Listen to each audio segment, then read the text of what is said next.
Hey, this is Stephen Platinum, your friend in wrestling with Platinum vs. Raw. This is from November 1st, 2021, and the AEW influence is upon us. Book ended by two big matches. One for the Raw Women's title, Bianca Belair against Becky Lynch, a rematch from their WrestleMania squash, where Becky Lynch destroyed all forward momentum of Bianca Belair by beating her in virtually no time at all. And then Big E taking on Kevin Owens in a match that they just sort of microwaved into happening. And what happened with that? Again, as usual, roll-ups and continuations and distractions and all the stuff that plagues WWE booking was on full display.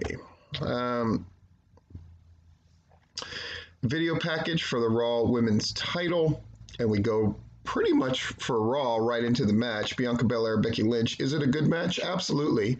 And they were given a great deal of time, including entrances. They went close to 30 minutes, which was probably a little long, if we're being honest about this. But at the end of the day,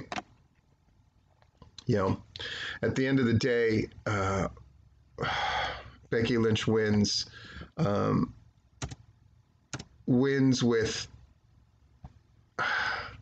Wins with a roll up and a handful of tights. It's just not the best look. And that's all we got. And again, to armchair book this thing isn't really my goal. It's never my goal. I gotta say, opening with a big match like this, that they're hyping as a big match, wonderful stuff. Does it have to be the case where Bianca Belair either wins or there's nothing good about it? Of course not. Did this really serve to satisfy anybody? I suppose if they think that finish sort of portends that they will wrestle each other again, if the crowd acknowledges that and they sort of see it as a non-finish in essence. I don't think that's the case, though, do you? I mean, be honest. Be honest. Does anybody see that as the case? It just seems, again, like the kind of thing where what is served, what is not served, etc., etc., etc. It's just hard to imagine anything good coming of this besides them just skirting by another week with giving us something that resembles a pay-per-view match, but not able to give us sort of large implications. That's WWE programming on free TV in a nutshell, where things of consequence appear to happen, but then ultimately they can't really happen because of pay-per-view shows that aren't pay-per-view shows any longer. It's a very tricky spot to be in. I'm acknowledging that. I acknowledge the fact that that is a very difficult position to be placed in. But that's where we find ourselves.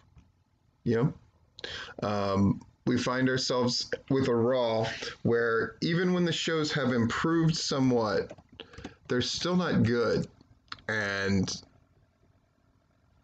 I don't know how much longer you can continue to run shows that way.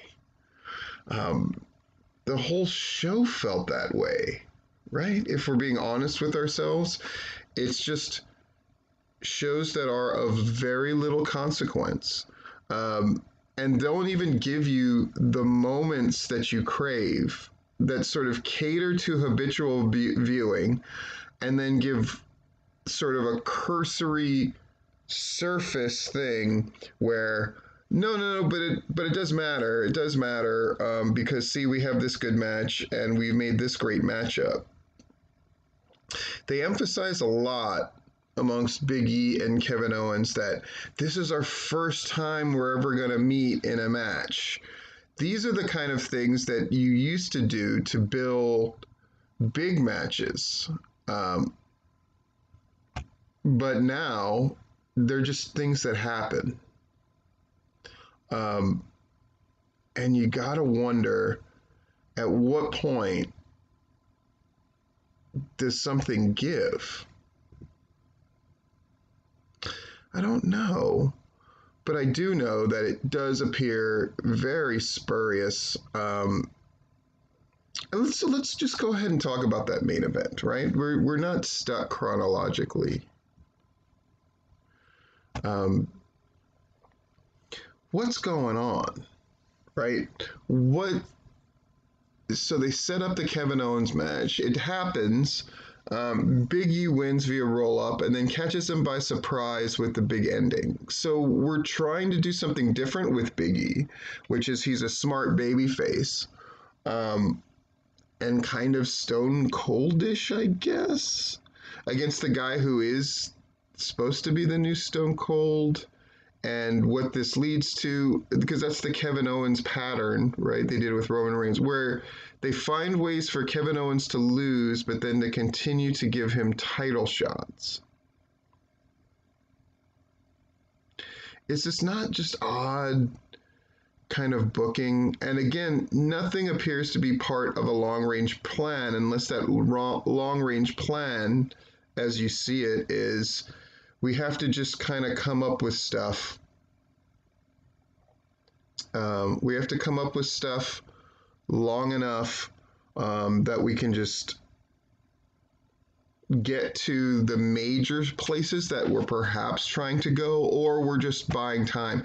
Everything feels like it's buying time, not that you're on a journey. WWE has lost that vibe of you're on a journey, and instead it's, okay, what can we come up with? It feels like a long form improv scene, but one that doesn't necessarily build, but just finds punchlines to distract you with and give you a laugh before they kind of stumble into the next thing. And sometimes they agree with each other, as you're supposed to in improv, and build, and sometimes they merely just do the next thing. Survivor Series is coming up, which is supposed to be the big crossover between the two brands, even though that feels very silly since we just did the draft. But is there a matchup that you want to see? Are we going to see Charlotte Flair against Becky? I don't know, because we haven't built any of that up. You know, what else happened? I mean, Austin Theory defeated Rey Mysterio. Because Dominic slapped Austin Theory right before his dad beat him up and finished him off. Okay, well, what's the consequence of that? Rey forgives his son. And Austin Theory, who barely escaped the match on the weirdest of technicalities, gets called a future champion, no doubt. What? Carmella and Zelina Vega defeat Nikki Ash and Rhea Ripley. Rhea Ripley, who's now been reduced, though they went out of their way to show how much taller and stronger and everything that she is than the rest of the women. Nikki Ash gets pinned by Zelina Vega because she's the new queen, and we have to put some importance on that. Okay, Finn Balor defeated Chad Gable in a very, very, very good match. And then before his match, Gable runs into Big E backstage and runs down the champion for never coming to him to be turned into a better wrestler. What? And the Dirty Dogs defeat the Street Profits after a distraction from Omos, because the Street Profits are apparently idiots. And then Damian Priest defeats T-Bar via pinfall. T-Bar tied him in the ropes at one point and used a kendo stick on him.